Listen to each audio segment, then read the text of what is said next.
darles una ilustración que nos va a dar pie para lo que vamos a estar hablando hoy. Así que dice así: dice, en las heladas regiones de la América del Norte, un indio hacía un caminito por entre la nieve y además hacía otra cosa con unas ramas de abeto. ¿Qué estás diciendo?, le preguntó un amigo que acertó a pasar por ese lugar. Y él le dice: una trampa para conejos. ¿Pero dónde está la trampa?, le responde. Ah, respondió el indio sonriente, la trampa no la pondré sino hasta dentro de 2 semanas. Primero arreglo el caminito de modo que los conejos se acostumbren a él. Por ejemplo, hoy por la noche van a venir, van a tener temor de pasar por el caminito, pero mañana se van a acercar más y poco tiempo después uno de ellos lo cruzará y después caminará por él. Pocas noches después se familiarizarán con el camino y lo usarán frecuentemente sin ningún temor. Entonces, recién ahí, pondré la trampa en medio entre las ramas y después comeré conejo todos los días. Entonces el que estaba observando le dice: ya veo, contestó el amigo pasajero, estás usando la misma táctica que Satanás usa con los cristianos. Primero los atrae a algo que da la impresión de que no es ni malo ni bueno. Y cuando adquieren confianza, él los atrapa y destruye, ¿no? Y un poco tiene que ver con lo que vamos a hablar hoy. Hoy vamos a estar hablando acerca de enfrentando la tentación. Así que les invito para que juntos podamos leer el libro Santiago, capítulo 1, versículo 13. Y dice así: que nadie, al ser tentado, diga, es Dios quien me tienta, porque Dios no puede ser tentado por el mal, ni tampoco tienta Él a nadie. Entonces, lo que tenemos que entender en este pasaje es que Dios no tienta a nadie. ¿Acaso son las pruebas morales enviadas por Dios al igual que las otras pruebas?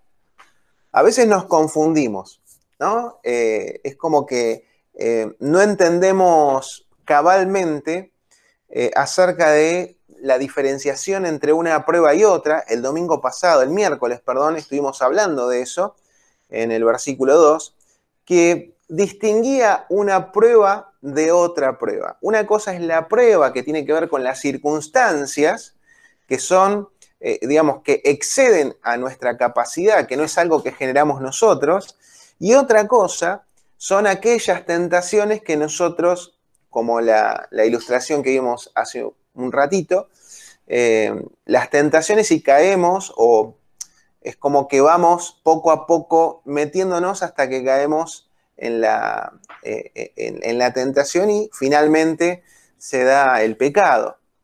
Entonces vemos que Dios no tienta a nadie y es lo que dice Santiago, ¿no? Santiago dice, Dios, básicamente lo que dice es, Dios no tienta a nadie. ¿Y por qué Santiago hace esta aclaración?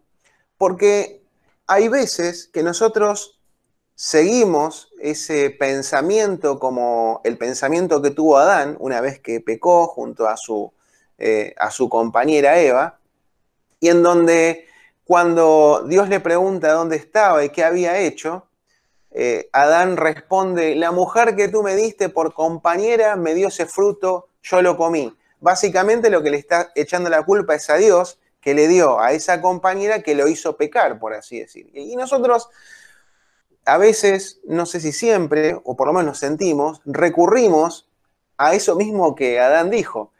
Bueno, Dios me metió en esta circunstancia y yo caí, ¿no? Todos enfrentamos tentaciones. No hay nadie que no enfrente tentaciones. Entonces, es necesario que podamos entender sus orígenes para poder combatirla con eficacia. Tenemos que ser eficaz. O sea, no dar golpes al aire, sino tenemos que entender cómo es el proceso y cómo nosotros vamos a enfrentar a las tentaciones. Entonces, la pregunta que les hago y me hago es, ¿de dónde viene la tentación si es que no viene de Dios? Y podemos ver en la imagen que dice mis propios deseos, ¿no? Y está el hombrecito ahí con los brazos extendidos y dice, tómame. Entonces, queremos ver qué es lo que dice Santiago respecto a esto.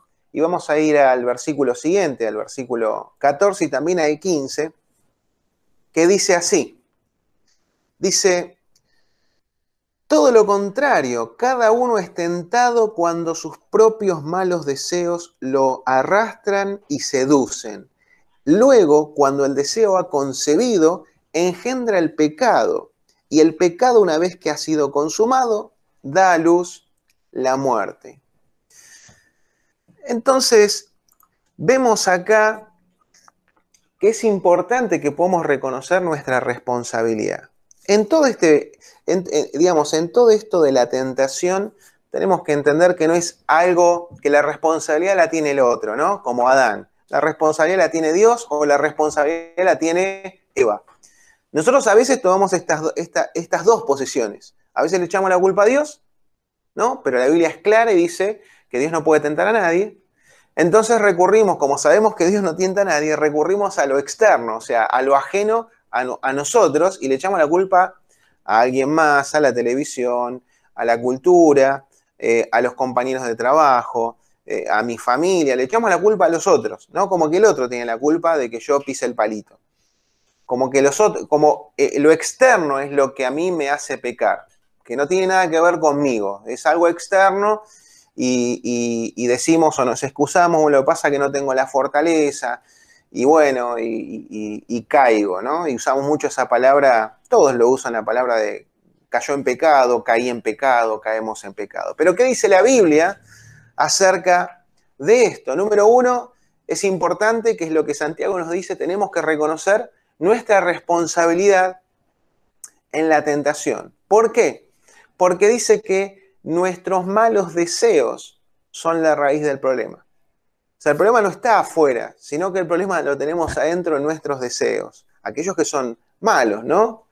Nuestros deseos, como vimos en la imagen hace un ratito, nuestros deseos nos arrastran, nuestros deseos nos tientan y nos atraen, ¿no? Nuestros malos deseos. No digo que todos los deseos son malos, pero hay muchos que sí lo son, y es acá donde podemos disentir un poco, en donde cada uno hoy, y cada vez más fuerte, uno es dueño de sus deseos, no hay deseos malos ni buenos, es lo que, digamos, a nivel mundial, la cultura, el mundo, o el sistema, ¿no?, del mundo, es lo que propone y lo que nos bombardea continuamente.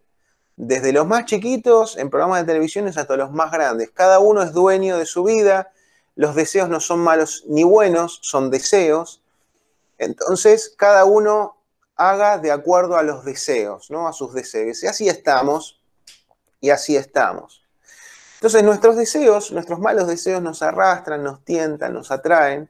Entonces, nos dejamos llevar y cedemos. Eso es lo que normalmente hacemos, y de repente nos encontramos que caímos en pecado, hacemos algo que a Dios no le agrada, y no entendemos cómo pasó, cómo sucedió esto, ¿no?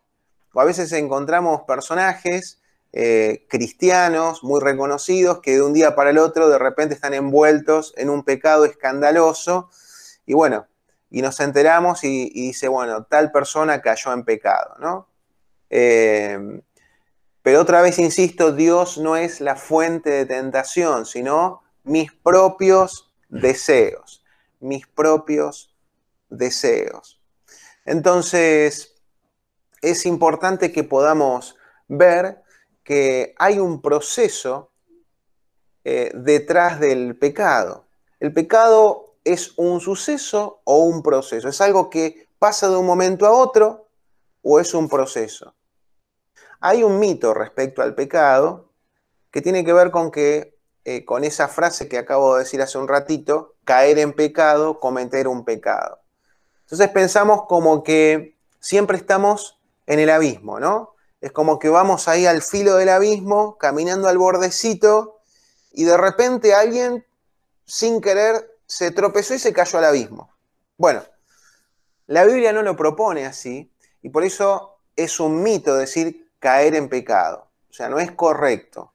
El pecado no es algo que sucede de repente, sino que es un proceso de múltiples etapas. O sea, no es un suceso, es un proceso. Si reconocemos esta afirmación, vamos a hacer una gran diferencia en enfrentar la tentación.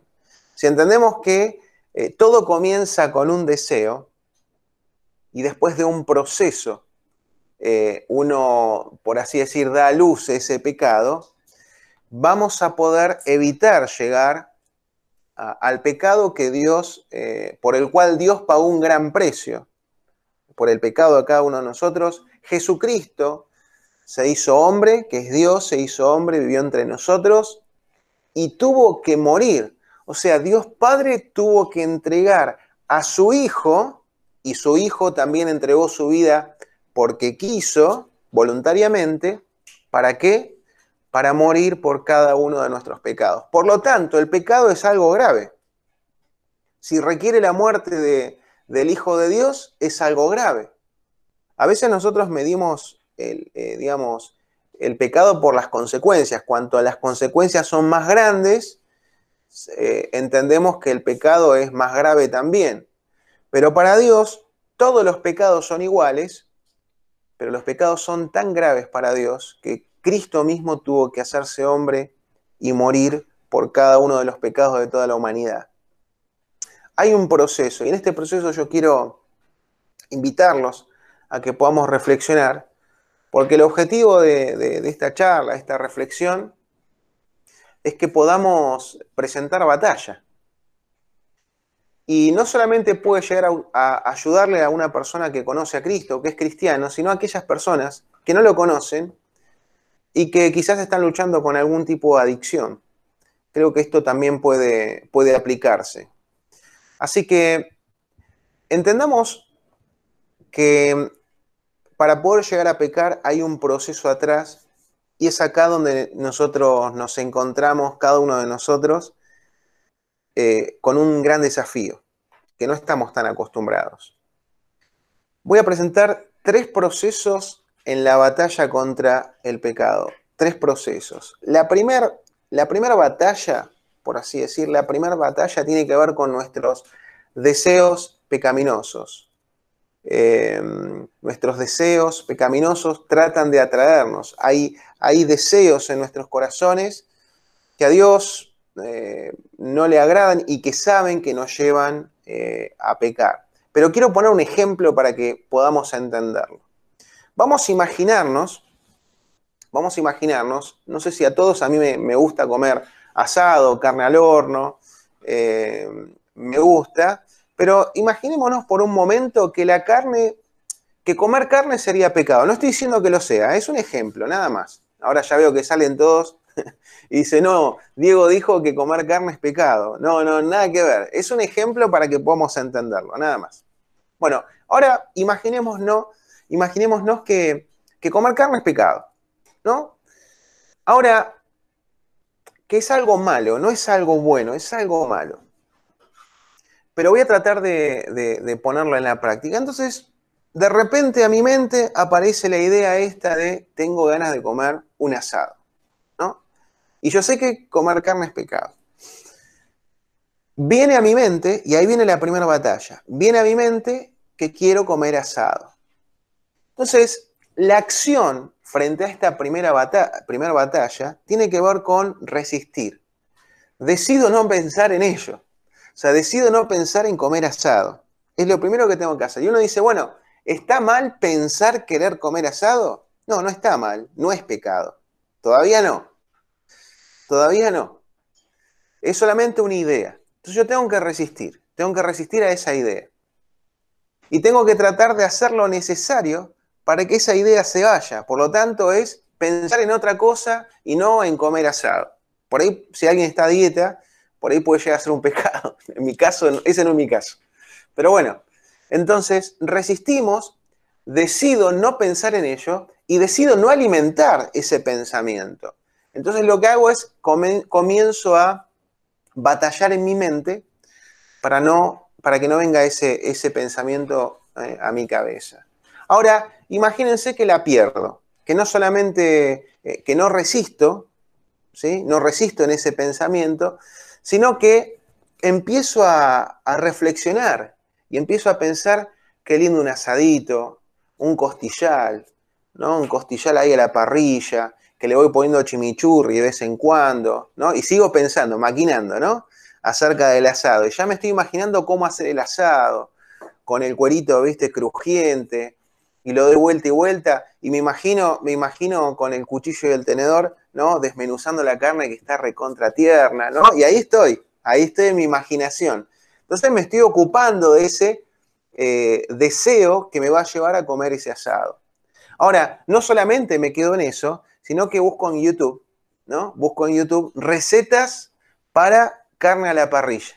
Y empiezo a ver carne a la parrilla, diferentes tipos de carne a la parrilla, prendo la televisión y me fijo el canal este del gourmet, ¿no?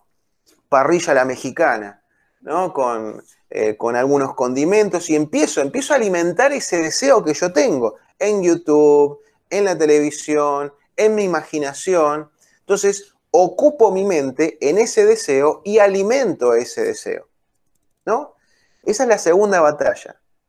Imagínense que tengo que tomar una acción para revertir esta situación y lo primero que tengo que hacer es abandonar esos hábitos.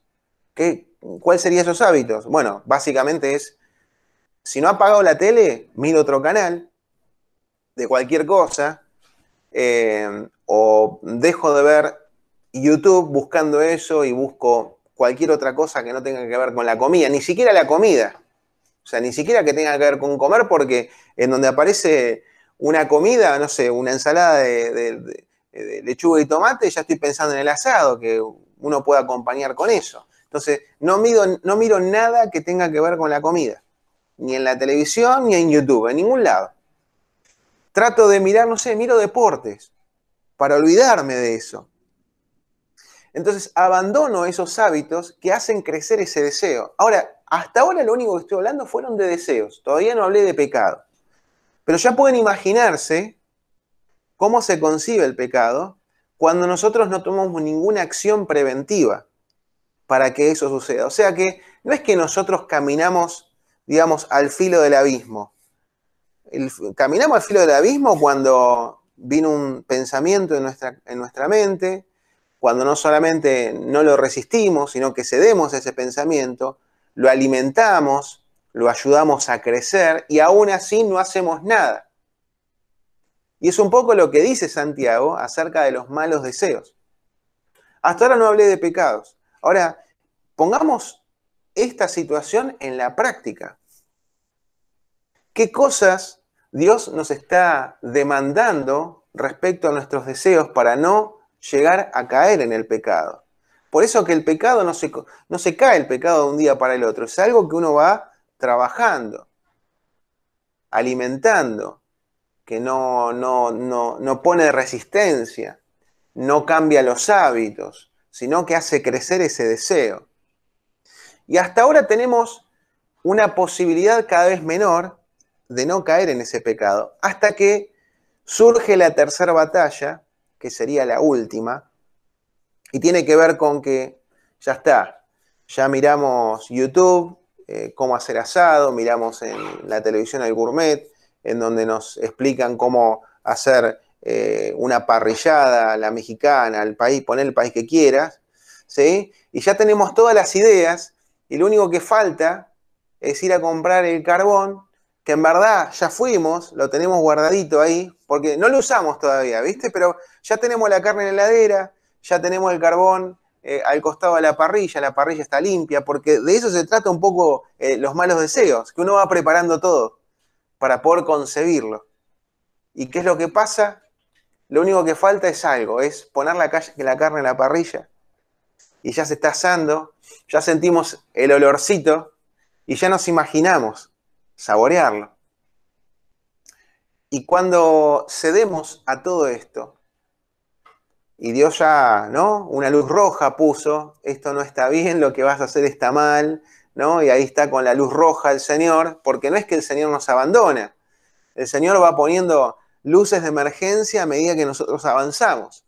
No sé si les pasó a ustedes, pero a veces puede ser una enseñanza, no sé, en algún canal de televisión que tenga que ver con la Biblia, o en YouTube, o en Facebook, o en cualquier redes, un amigo, lo que sea, vos decís, pero ¿qué está pasando? O sea, yo quiero hacer esto, pero siempre aparece alguien que me quiere arruinar el asado, ¿no? Y empezamos a ponernos duros en nuestros corazones y empezamos a resistir no al pecado, sino que empezamos a resistir a los consejos de Dios. Y no es coincidencia que escuchemos palabra de Dios, un versículo que viene a nuestra memoria, no es el Espíritu Santo que está tratando de poder evitar que tomemos la decisión de pecar, porque no es que caemos de repente y no me di cuenta, sino que es consciente, tomamos la decisión consciente. Y llegamos a la tercera batalla, ya perdida. El asado ya está a la parrilla, solamente tengo que acercarme a la parrilla, cortar y comer. Y llegamos a ese punto, cedemos a nuestros deseos y pecamos. El resultado que Santiago nos dice, versículo 15, dice, luego, cuando el deseo ha concebido, engendra el pecado. Casi que uno podría decir que nace el bebé, ¿no? Engendra el pecado. Y el pecado, una vez que ha sido consumado, da luz, ¿qué cosa? La muerte.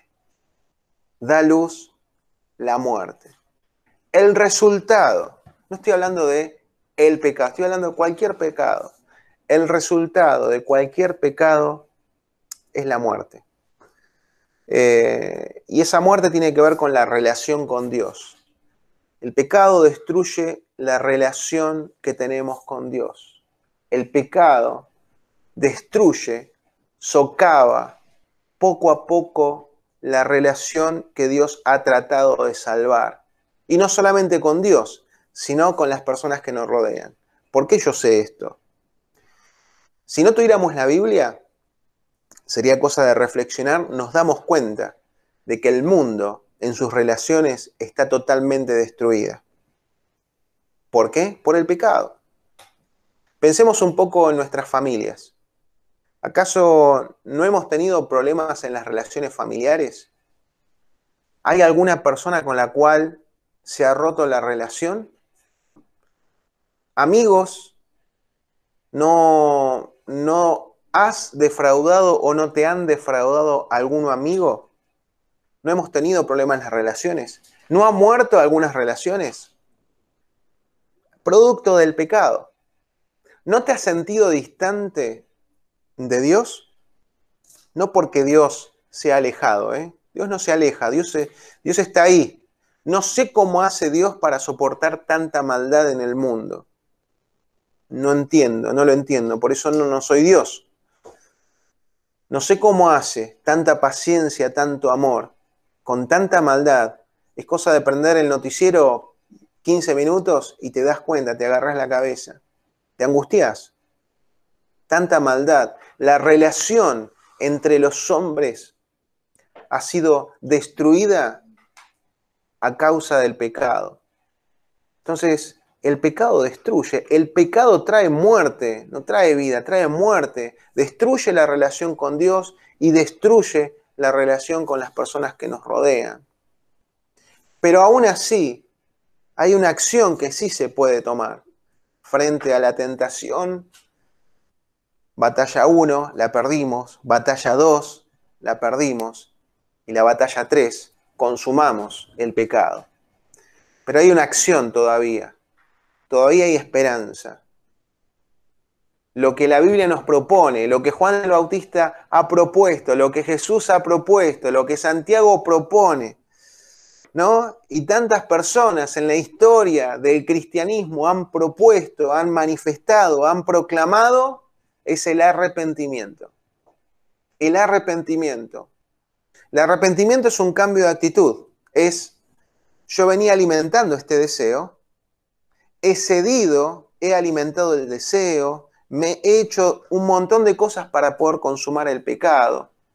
Y el arrepentimiento tiene que ver con dejar de alimentar ese deseo, ese mal deseo, los malos deseos, empezar a alimentar aquello que Dios quiere que alimentemos, Y que podamos arrepentirnos de esa manera, cambiando de actitud. Yo iba para un lado, ahora voy para el otro.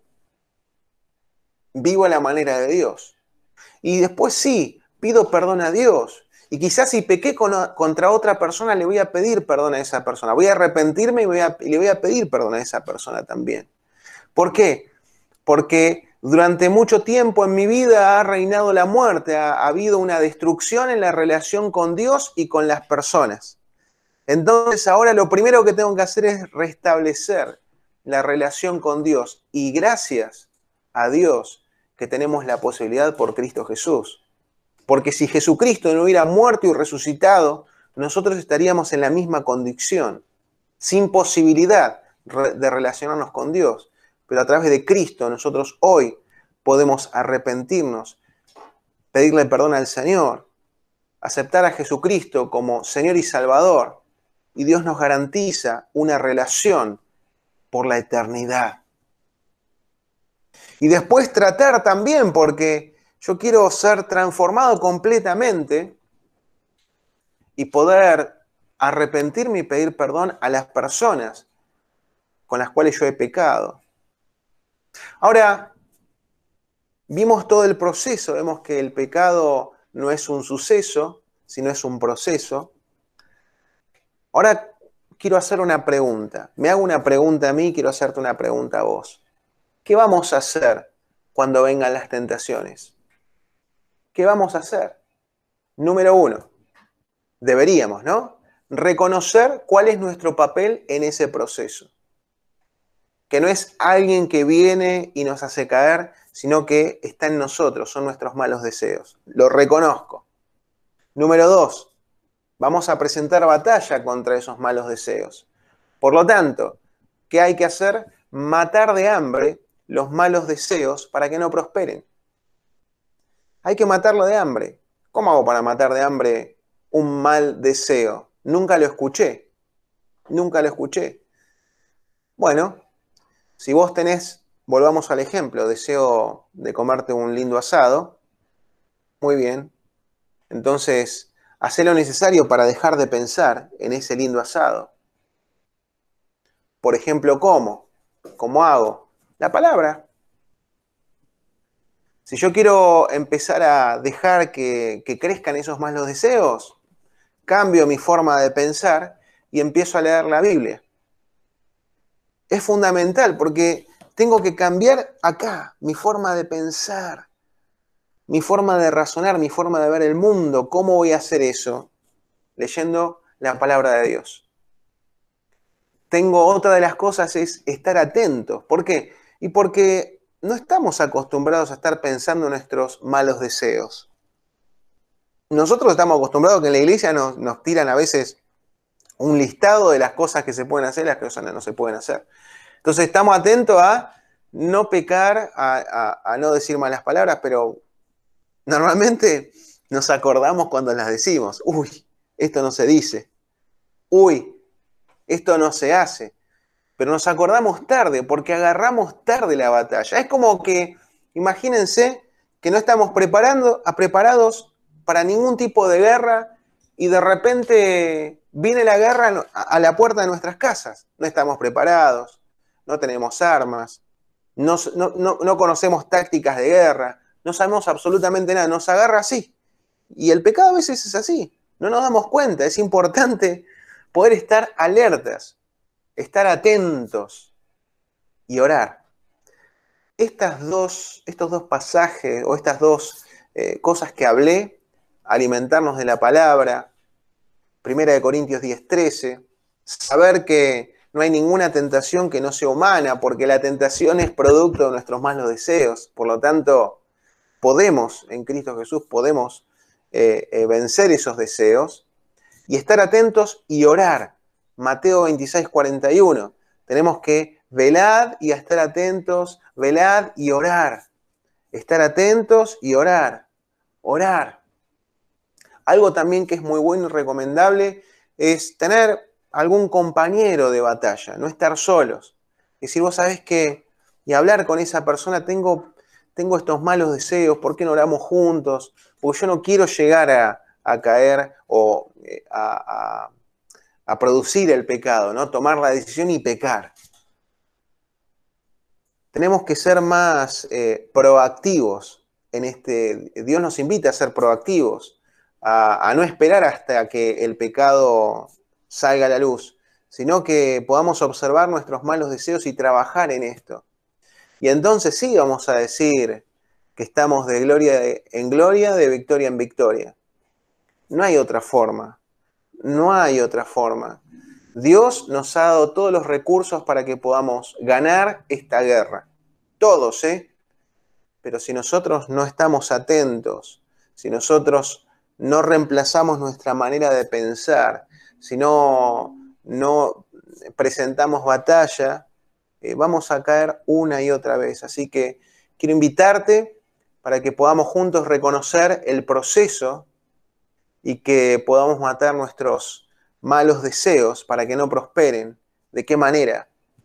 A través de la lectura de la palabra, reemplazando nuestra manera de pensar, estando atentos y orando. Amén. Vamos a orar.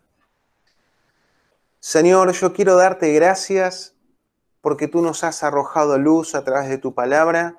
Gracias porque entendemos que cuando cometemos un pecado es un proceso que se viene dando y que venimos permitiendo. Yo ruego para que tú nos des la fortaleza que necesitamos para decir no, para empezar a alimentarnos con tu palabra, para poder abandonar esos hábitos que lo único que hacen es reforzar los malos deseos. Ayúdanos, Señor Jesús, a cambiar nuestra manera de pensar. Queremos comprometernos en leer tu palabra, en meditar en tu palabra, y cuando esos malos deseos vengan, también de poder orar para poder salir victoriosos. Te damos gracias porque no hay ninguna tentación que no sea humana, Señor. Tú nos vas a dar la salida en el momento propicio. Te damos gracias y confiamos en eso. Gracias por tu compromiso con cada uno de nosotros. Oro por mis hermanos para que tú alientes su corazón si es que han caído, para que puedan arrepentirse, que te pidan perdón y que sigan adelante, Señor, en esta carrera tan desafiante que tú nos has puesto por delante. En el nombre de Jesús. Amén.